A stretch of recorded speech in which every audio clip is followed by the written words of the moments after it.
yalla la inchallah no ɗo ko gasunu inchallah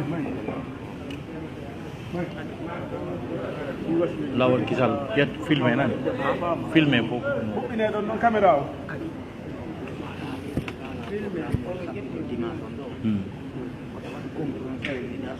yedde fiiɗaɗi tumba jama gasi en jonnay ɗin information ji fof e 16 heures gasi joni même famodira si c'est possible yette mbiɗaɗi wiyatno ɓay nit huɓɓinene ɗon caméra o moɗa bisimilla ari musidɓe julɓe tedduɓe gacceke e ko musidɓe men go'o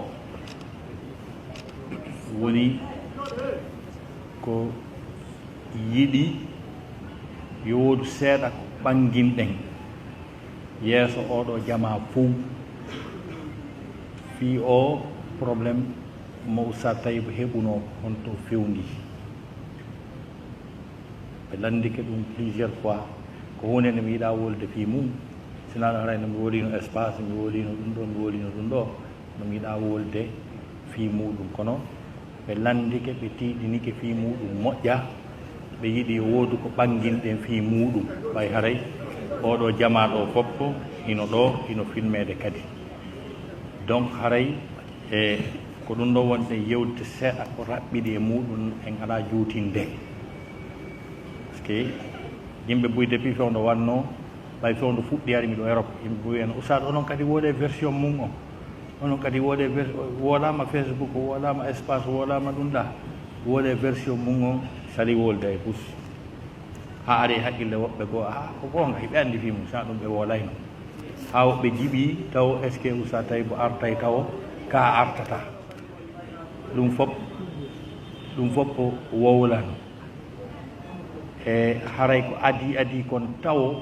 fi muɗum na haala juutu kano raɓɓiɗi pot na ko juutayno kadi na ko wonayno probléme kadi hay fuf fuɗɗode muɗum ko sohnajo am woni wadde business liƴƴi mo woowi luɓodirgol mbuuɗi e musidɗo meeɗen o waɗa business makko ɓe senda intérêt o heɓi noon business muɗum jano Dakar tawi ko toon joni o faala exportude liƴƴi ɗi o landi on ɗon montant tawi on ala ɗin o inni miɗo andi ɗo goɗɗo on ɗon no wawi e wallude o wooli fi o suka wiyeteɗo ceerno Nuhu ha gasi ɓe haalnimi fi on min mi andama ko ɓeyni Oustaz ɗon andimole kanko mo andi o wurin ko on kawtan min mi anditi on ɗon kon siko on ɗon mi sikka on no mari wa ɗum ko landi ɗum mi andiramo business ɗum ko mi anno ko l'école ɗum ɓe woloy ha tawi ko on tigui ɓe jonni mi numéro makko mi noddi min yo arme yiida wari ko suudu mi yiidi minni ko oɗo sonnajo an no faala exporte liƴƴi Dakar mo faala ñawlede mbuuɗi ko gollitira fi muɗum ko luɓamo ɓe golla ɓe senda intérêt joni noon hino moɗo expliqué si haqqille maɗen nanggui waɗa sinangal tertoɗa sonnajo on explique o wi haqqille makko ɗen nanggui ha gasi o inni ko jelo o faala o inni ko 50 000 $ o faala o inni mi heɓata ɗum o heɓay 15 000 o ñawlimo 15 000 ji ɗin oya golloyi arti o inni Oustaz mi na o hino ɗo 15 000 ji ceerno Nuhu ɗi mi o landano kilan intérêt min awa ndar seeɗa ɓeydanamo ɓay teddiniɗan o wallitikemo ndar seeɗa o ɓeydanimo o jontimo fuɗɗi programme maɓɓe min ko ha ɗon mi andi ceerno Nuhu noon tawoy ɓay mo nunɗi ko golli o artiri mbuuɗi o wi joni ɓe gollidi donc ha tawi ɓe jokkiri noon ha wonoy ɗo noon o wi o yi wondema on no joganimo 8 milliards haala kam même minori sifa noon ɓay ɓe golliduno ko juuti ɓe heeɓi kadi ɓay koye nder ko ɓe woni gollide kon ceerno Nuhu jombi sonnajo ɗimmo ko ɓeygu an wonno maren ko mi wanno bayana on ɗuma andi ɓe gollidi ko juuti ɓe heeɓi kadi wonnoɗo sabbu on hollidiri ɓe ceerno Nuhu hokkunomo 20 millions seede ɓe gollidi ha moƴƴi ɓayno wonoyiɗo joni woni haala mo joganimo mbuuɗi hawrodiroyi tawi mi nanggui programme invitama Europe nokkeɗi bus donc tawi kadi sonnajo ngimo Dakar o yeyde toon min ni joni mbiɗo fokkiti Europe ɓay woni ha lawi o inni wondama o newnantala mi joganakima Alhaji Tidiane laamiɓe fi kala ko wiyete sensoɓe mbuuɗi ɓen ɓe ginni miɗo anndi sa tawi miɗo hooliɓe ɓe wawi yaade ɓe arta probléme usala min tigi min ndi joni yomin yaadu Dakar min anda konno sonnajo jokkiri programme ji makko ɗin ton min e Alhaji Tidiane min yaadi ha gasi ɓe tawi mo jokki programme makko mo yeyde mo exportude ɓe addi récit ji ɗin fof kono woni naɓirde no liƴƴi ɗin min bon joni miɗo yaade Europe joni noon daara si tawi probléme waɗay mo wawi artude Conakry min on ƴettoye tan wonoy ɗon ha o artoye Conakry ceerno ƴettimo direct yeey Sokoyi donc noddoyimmi ha gasi tawi mi andi ñande o soka woni ɗon quelques jours mo sabbi yomi noddu c'est à dire ɓay kon o jour stratégie ji e ƴoyreji ɗin fof kon tawla yeeso makko e ƴoyre stratégie par ce que nanngugol mo soka o taƴi golla reedu ndu wiya mi wata wonde ɓaawa makko ko wi o mi waɗa mi arta joni fanki buɗen pamitini fof so waɗani o noddoyimi ko ɗum wiyo toon mo jentina yimɓe enregistrement ko enregistré mi komo wonno Europe o anndi ko fewniga min lan anndi pewno aranɗa ɓeygu an e 6 heures du matin naɓɓuno miɗo anndi min kono ngol laawol ngo rewɗa ɗon na laawol noon si yimɓe gollidi fii jawdi si tawi woni perdi waɗi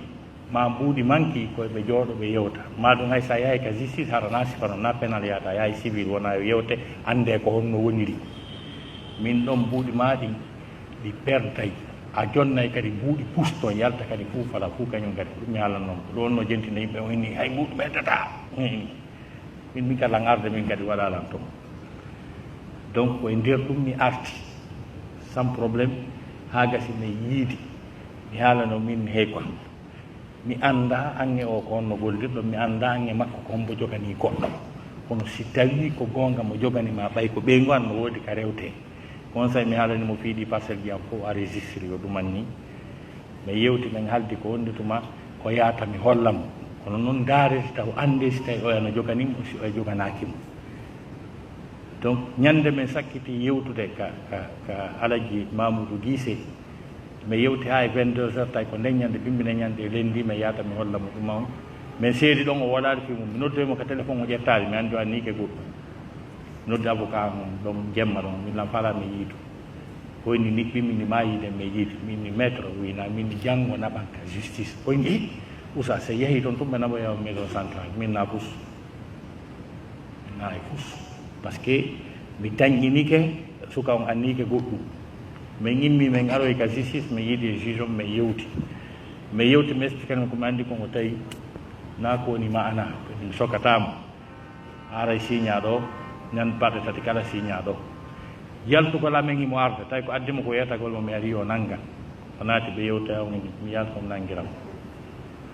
fam donc ono woni jiwdol e doole e piiji pousse ko soomi nder toon ha tawi ko juge on obligé soggugol am mi terti waɗali probléme mi naɓa mi soka kono probléme on fuɗɗa ko wiya négociation yewtegol ande ko honɗum woni nder toon tawi ko wi'ugol wondema mbiɗo andi fi mbuɗɗi yomi yaltinde na wi'ugol ko honno woniri est ce que mbiɗo jonna mbuɗi kam jonna kam mbuɗi tawi na ɗum wona woole déjà taw gollida ɗon ƴettama sokama min mo mi gollidaka tawi ko min noddete landede min mi anda fi ɗum wonoyɗo ŋaɓɓeni komi qirrito lan andi fi majji ɓe yoɓayɗi min jamais Allah dandaynan Fuuta ko yimɓe tedduɓe an komi addu waɗinmi okka Fuuta na mi faw Fuuta yoɓugol 8 milliards ɓenno mi qirrito ɗum Fuuta yoɓayɗi min fawata ɗum Fuuta goɗɗum ɗum ko ɗum woni probléme ha aroyi bi annduɗon ɗum fuɗɗama ha hande jooɗaka min e makko e o sonnajo e makko baaɓe men yewti ko honno woniri ha hande wallahi ɗum wonali ko addu mbuuɗi ko honno woniri ɗum wonali ko nde wotere pette ɗum waɗi maison centrale e tawde karmakoje ɓe wawto landade si ɗon faala Oustaz Aliou Ba imam sirete Oustaz Chérif manduɗon usuka danejo mo waali Oustaz Sanusi o suka Oustaz e sifa ɓen wonno toon yimɓe sappo e tato men jooɗi ndeññande yewta pour la première fois wiya ko honno ɗum woniri ndeññande ɓay o landama mo jonnilam mbuuɗi ka o jonnallam mbuuɗi yewta ɗon ha tawi ko wawi wi'ude mo jonnimi mbuuɗi ko nde wotere o inni ka Corniche Madina o jannon o jonnanno $400,000 e €65,000 o wi ɗum o jonnanno ɗin o wi ɗum ɗum faami ndeñande min ni ceerno ko goonga min e ɓeygu am min artuno ndeñande ka corniche ɗon ƴettuɗa ɗin tigi $400,000 e €65,000 jonnuɗa ɓeygu am ko ndamin jonnunoɗaani tawi miɗo invita Kinshasa ka Cheikh Abdoul Majid en toɗe to fokkiti fi ɗin biyeji ɓeygu am in yomi naɓormo ɗon ko yiida e ɗon e ceerno min ari ha ɗum min gaari ceerno arde e foore sako buuɗi kum arde e goɗɗo ɗum ɓeygu a wi ceerno o wi na wonni huulu Allah na ustad jonnunoɗa ɗin ko min ko anni o suka ɗo wurin arduno hinomo ɗo tawi suka on no toon on sa ɓe landi suka on wonɓe ɗon ɓe ɓeyndi ko hombo e maɓɓe jonnuɗa o inni min arduno ustad no jooɗori telen to ɓen woɓɓe no jooɗori ga mi jonni ceerno mbuɗɗin kono mi annda ko hombo e maɓɓe o jonni har noon lan ɗon ko wiiri noon on say ɓeygu a wi ko min jonnuɗa ɗi mbuɗi ceerno eɗa anndi kadi a hettituno ɗi bimbi nden ñande ka o wi ko wino kon awa o jonnatno o qirriti hihi o hettuno ɗi bimbi nden ñande ɓe mi wiɗo fof ko seede no ko ala landiteɓe joni noon si tawi ko ɗin ɗon o wi o jonniran min woni kadi o hettitiɗi alay ko ɗum mi luttiri nder to tawi ko ɗum ɗon tungo o wawi wiide o jonniran aroy ɗon ha ɓay wiyama joni heɓike joni landotoɓe ko honno woniri min jooɗi minni o sonnajo minni explique nan ko honɗum feƴƴi hakkude ma e on a jogani o ka joganaki o inni ko ma agenda ji makko ɗin fof ara ɗi fopp ɗi ari o jooɗi o waɗi calcul ji ɗin fof ɗi windi fopp no ɓe feƴƴiniri noon fopp tawi ko woni mo jonnirde $100 kala mo taxi mo 42.000 francs guinéen e hoore intérêt $100 kala tawi noon ɗin o golliɗi lebbi bus o jonnimo ɗin intérêt ji milliard ji bus watti joni mo jonnutemo ɗi o jonnimo ɗin tigi o yano windode ɗin intérêt ji mo waɗi calcul on fof mi yaltini tawi fof muɗum rapport amen yaltuɗo on ko kanko jogani sonnaji on 6 milliards tawi ko on rapport yalti min ƴetti on rapport min jonni ADP ari jonni coordination ɓe wi joni kanko kadi ceerno Nuhu yo explique ko honno o jonniri o 8 milliards ma kanko kadi versi ko honno woniri o inni o expliquata o wonata ko honno woniri ko 8 milliards o faala o wi ɗum on say sofi toon ha mawɓe goo wi he baba ɓay ko ɓe windi an kadi a winday ko honno woniri ko par ce que 8 milliards mo kada yo ardin hakkil mum 8 milliards fof nde wootere hombo wawi ƴettude ɗin jonna goɗɗo nde wootere o wiya kadi ɓe windali seede ala hombo ko hombo kadi wawi jonnude goɗɗo 1 milliard yo gollu o golla ha o ronka artude ɗi arta kadi ɓeydanamo 1 milliard wona 2 milliards ɗi ronka artude ɓeyda kadi 1 milliard wona 3 milliards ha wona 8 Allah tijjani kula ɓe wonno ka tribunal ɓe inni kamɓe sensoɓe mbuuɗi ɓen fof hay goto ala ka yaltina 8 milliards nde wotere jonna goɗɗo ɓe inni o sukana e balko fuɗɗi ɗum o ala ɗum ɓe wi ɗum on sayi o sofinana o sattinana ha minen rapport mo min waɗi ko ɓe gollidi kon fof e nder hitande ko page ji jeetate o windo e page goto o ko noon ɓe gollidi o wi e nder on page mo windi o signi o wi 2 milliards 500 millions o hettiɗe e nder 8 milliards o wi 750 millions ɗin ɗon ko intérêt ji ɗi o sabbi naaɗi o jonni o wi oyi 1 milliard ko caution ɓeyni he hawtidiri ɗum ɗo fof itta e nder 8 milliards dara ha joni siko 8 milliards ɗum ɗo fof feƴƴi nder ton ha ɗum ɗon fof feƴƴi nder ɗum ɗon ko kaydiji no ka justice meɗen jogui mo jogitiɗi tawi ko ɗum ɗon tum o wawi justifiude fi haala ko honno tawi ɗin ɗon fof si ittamara e na 8 milliards joni noon ko ɗum noon ari ha justice o ñaawi fiyo yimɓe ɓen andu ko honto dossier on fewndi ka justice ko ñaawano ara noon ko mafanko ko wiyano wondema meɗen bonni meɗen joganimo mais yoɓey 8 milliards ji ɗin ha gasa kala kadi komi jeeyi tama ko ɗum haaldano mais yeyɓe wullito yeeso pour d'appel ɓen ɗon ñaawi ha gasi ɓe wi'i wondema 8 milliards ko wi ko nagonga fenayi ɓe yilti ɓe wi wondema ko tooñi men kon o bonni men inde waɗi ha men soka o yoɓay men 100 millions ɓe inni ɓe dakorali ɓe wullitoyi ka cour suprême ko toon ñawore hatti ɓen ɗon kadi ɓe ñaawi ɓe daari ɓe enquête ɓe immina yimɓe ka o yeyata ɗon ɓe lando piiji ha ɓe tawi o anda fi 8 milliards ɓe yiltoyi ɓe ñaawi ɓe seeɗi ha ɓe seeɗi ɓe yaltini wondema o joganaka 8 milliards o tooñi ko tampini men kon kadi o bonni men inde o yoɓay men 100 millions ko ɗon sakkitaka cour suprême wonande ɓe anda ɓen ko par ce que himo yaltude ɗo wiya lannaali siwa mo yaltude wooda si kadi haalaji donc ko ɗum ɗo wonno ko yimɓe bus landi ɓe inni yomi profite o conférence ɗo hannde mi waɗa yimɓe mi andina yimɓe ɓen ko honɗum ni ko honto ɗum ɗo fewndi donc ko ɗum ɗo fewndi nder ton ko ni feƴƴiri ko teddungal jama on e fii muɗum on tigi ino tori du'a e fii muɗum moƴƴa ko waɗi noon min fii kala cour suprême on jonnitimen goonga komi faala cour suprême ko ñaawoje aduna e yewtiɗo fii darngal no waali on faami ko ñaawoje aduna ni mbiɗo faala yo jama on walla min e ceerno mum e o sonnajo e makko baaɓe nunɗuɓe feewuɓe harana jiwdanoɓe Oustaz Taib ma jiwdana goɗɗo go min jooɗo min yewta si tawi ko goonga meɗen jogani o mi wi'a meɗen joganimo si min fewti on o ngaddayde ronkataɗe si tawi kadi min joganakimo feññine men joganakimo ka haala yirse ka waalo ɗum andi noon si goɗɗo gañi e cour suprême haray lanni so witimo faala yo jooɗe yewte haray kadi ko nunɗal e peewal e kulol Allah woni ko anni non ko ni tigi tigi on murani mum feƴƴiri piiji bus sabu o probléme haalaji wowlama jani molanaɗi boolama ɗo e Amérique ɓe yawno kadi Amérique ɓe jonna e million de dollars fi l'école yiyaka mbuuɗi yiyaka ko otoje ɓe yiira ɗo ɗum ɗon kadi Oustaz Baba Galle fewɗo mi yawno toon ko ɓe wonno amir ahlu sunna wal jamaa Amérique on fof ko ɓen jonnunolam mbuuɗi komi jonnano kon ko 22 700 dollars mi jonna ko woya 1 million de dollars ko 22 700 dollars mi jonna nodde ɓe New York lando ɗon ɓe si tawi mbuuɗu 1 dollar no ɓeydino e hoori ɗin ɓay kadi wiyano ɗo ko 1 million de dollars ɓe jonna l'école yiyaka hay fof si yiyaka si tawi 22 700 dollars hino wawi darnude projet mo 1 million et quelques dollars teddugal jama on fi ɗum ɗon kadi par ce que ɗum kadi hellano faami jama on anda ɗum ɓe yawno kadi Angola ɗon kadi ɓe jonna mbuuɗi komi jonna Angola kon fof mi accuno ɗi toon mi ardano e majji ko Alaji Mouhammad Sow ɓen hiɓe ɗo hiɓe darni lambañi ko min en ɓen yaadi men soodi terrain ko ɗi mbuuɗi ɗumanna kon ɓen kanno ɗo yehe lando ɗon ɓe on faami ɓay ɗum kadi hellano teddungal jama o ma ɗi piiji seɗe ɗi fensitane e yimɓe ɓen kono ko woni e o dossier kon no luggi ko woni e o dossier kon no luggi fo mum watake wolede watake sifade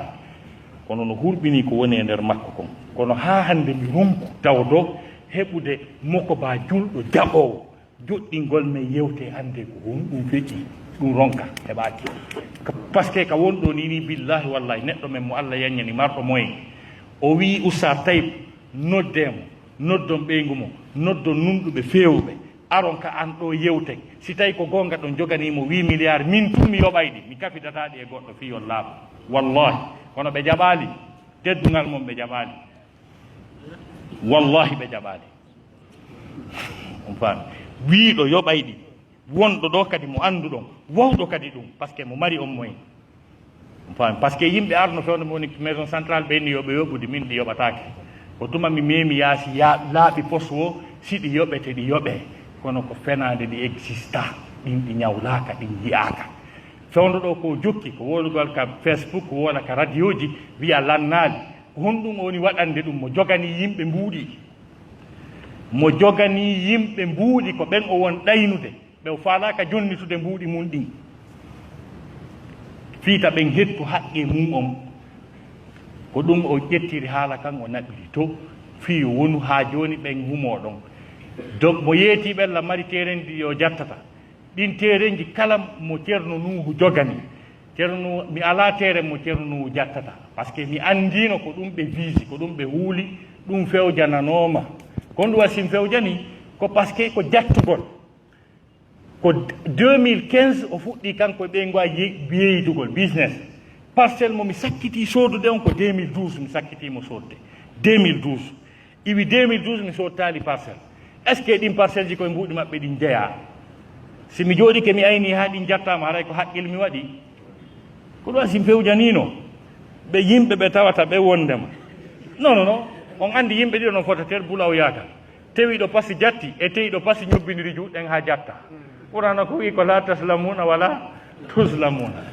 on faami watta on tooñu taw jaɓu kadi on tude guite ayna ha tooñe on faami ko ɓay komi fewjorani ko ɓay ko anniye jattugol ɗi tawaka e mbuuɗi maɓɓe ɗi ko 2012 mi sakkiti sodde terrain ko 2015 ɓe fuɗɗi gollidude kon ɗum memi ɗin terrain ji kon ɗum memi otowal sodanongal duuɓi ado ɓe fuɗɗade golle jattigal on faami donc mi wolani ɗum ɗo ko yimɓe ɓe ceerno nu joganiɓen ɓe o yeetiɓen miɗo jogui terrain ji jatteteɗi emo andi koye terrain momi yeeyi o aray o yeeto ɓen tigui ɗo ko jatta ɗum harala jonni ɓe kaydiri cour suprême wi ɗon mi jonnitama ko min jeyla o yeyde ɓe hollamo ha gasa o hersa o yaaha ɓe waɗi ka haqqille mum wondema lan jogui terrain ji jatteteɗi ala ɗi fewjani fof donc kala ɓe o jogani kala andu ceerno no joganiɗum yo ƴantu fewndu ɗo on faami ala lawol ngol o hettiram mbuuɗu e junngo am par ce que mi joganaki mo min gollita debbo mo gollidi o wi'i wondema koye ɓe jooɗo ɓe karkila ande ko hombo e maɓɓe jogani oya karkil noon waɗa ɗon taw ko kanko joganimo 6 milliards ha o jaɓa ɓe jooɗo ndaare no woodi patron jo wiwɗo wonɗo ɗo wondema si tawi tun himo joganimo o yoɓay o kafitata ɗum e goɗɗo kono jaɓali arde koye ko teddugal mum joni ko ɗum woni nder tongal lamma rabbi sallallah mamadou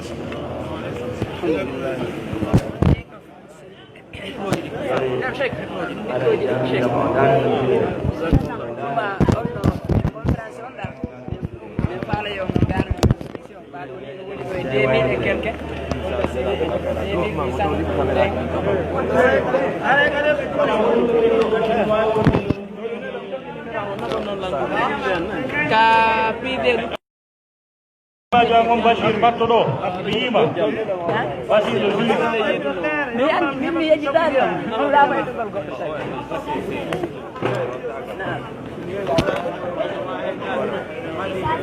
audio vidéo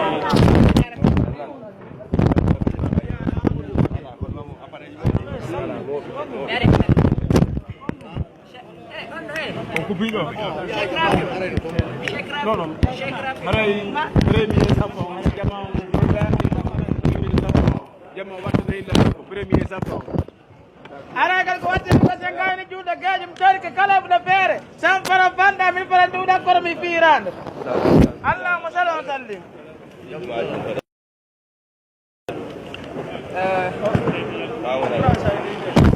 assalamu aleykum warahmatullahi wabarakatuh musidɓe julɓe tedduɓe tedduɓe dina islam haray mi andintino ko musidɗo moɗon ibrahima marela woni ko wonduno e moɗon ɗo haray ɗon tora on foppu moɗon partage gol seɗɗi oɗo vidéo on foppu moɗon eɗon tora partage gol oɗo vidéo embere wono wawir ɗon haray mi andi taw yontere hande kadi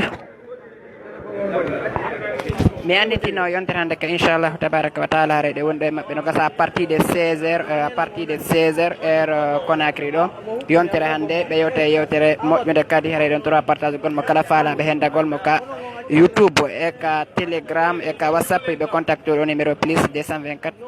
620 abelan ha joni plus 224 626 10 41 65 10 41 65 on wawa hendagol mo 626 10 41 65 inchallah tabaraka wa taala haray lawi on assalamu aleykum wa rahmatullahi wa barakatuh